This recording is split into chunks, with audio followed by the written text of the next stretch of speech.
Apa kurang kejamnya Jokowi? Dia bikin IKN, dia jual nggak laku ke Cina, dia jual ke Amerika nggak laku, dia jual ke Mesir nggak laku, dia jual ke Malaysia nggak laku, dia jual ke Singapura nggak laku. Lalu akhirnya dia paksa oligarki itu untuk nyumbang di depan. Kurang cukup.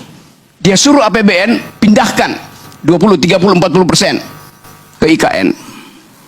Pada saat yang sama, seorang pria berkeluarga di Kupang, tempat Parera, 2 hari lalu, merobek perutnya karena nggak bisa beli beras. Pengisan siapa dengan Pak Harto? Tidak pernah ada di zaman Soeharto orang bunuh diri karena nggak bisa makan itu. Padahal orang ini setiap bulan di Kupang itu nunggu di pintu gerbang desa untuk dapat BLT. Dan itu ilmunya Jokowi, membujuk orang supaya tidak produktif, supaya tidak pinter.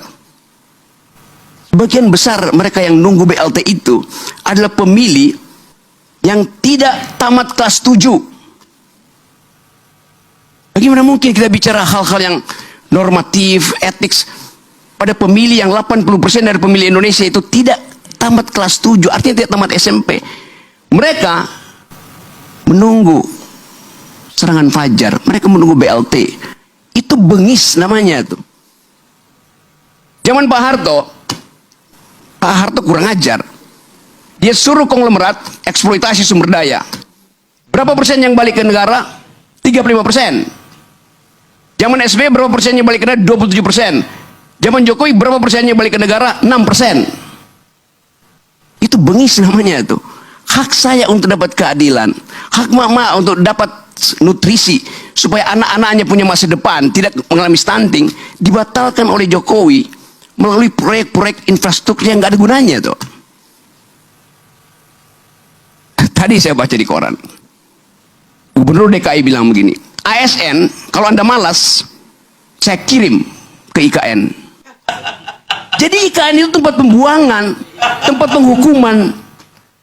Jadi Anda bayangkan seluruh literasi, narasi dari rejim Jokowi itu buruk, minus bahkan.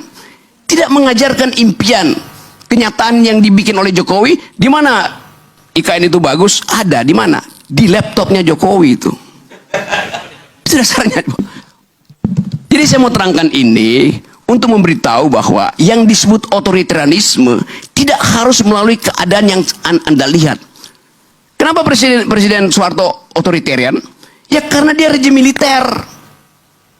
Ini rejim demokratis